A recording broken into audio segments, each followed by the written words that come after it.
Hey guys, so we've got the gay corner of Congregational Cemetery, something I had never heard of, so I'm sure many of you have not as well. So let's dive in and learn about this. This is right from the Washington Post article about this.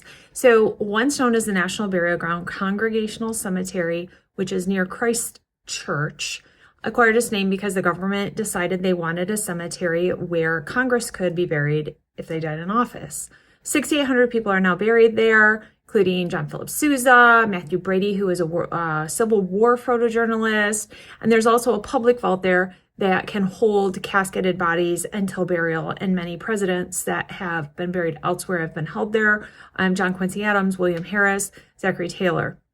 So this is in a quiet neighborhood of Southeast Washington.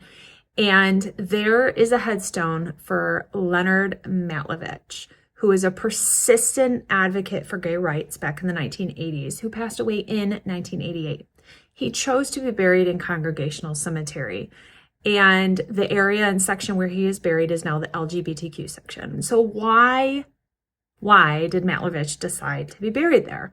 So part of the answer is about a 10-second walk away in a fenced little area where J. Edgar Hoover is buried, and the pink granite headstone of longtime FBI Director Clyde Tolson is also buried. So he chose to be buried there kind of as a middle finger FU to Hoover. So for much of the mid-20th century, Hoover FBI bugged, harassed, and attacked gays with the same intensity the agencies used to go after Civil War leaders, anti-war criminals. Hoover himself was believed to be gay, but you're not going to hear that if you go on the tour at the cemetery. Mr. Williams, who kind of runs the cemetery, said that they got a cease and desist order from ever talking about it.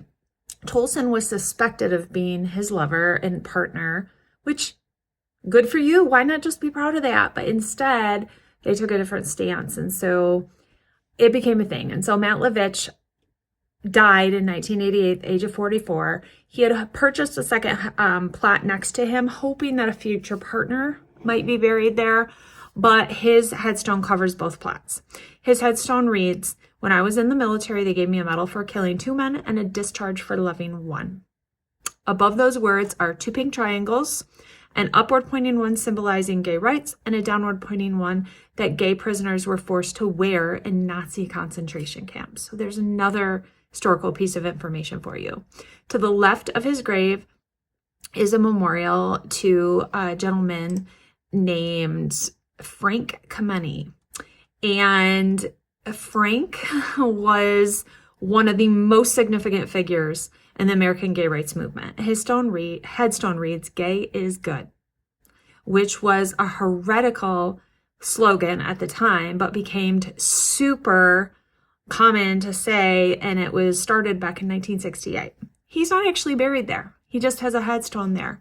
But there's many other gay men and women who are buried in that area. About 60 are interred and 100 more have bought plots. Among those are in Gay Corner are Stephen and Joshua Snyder Hill, who actually were married at Matlovich's grave in the cemetery in 2011. Now, Stephen was cast in the limelight when he was an active duty soldier in Iraq who was booed at a presidential debate for his videotape question about ending the military's Don't Ask, Don't Tell policy. So much history in this little corner of Congregational Cemetery I had never heard about. Now on my list to go visit. Definitely. Did you guys know about this?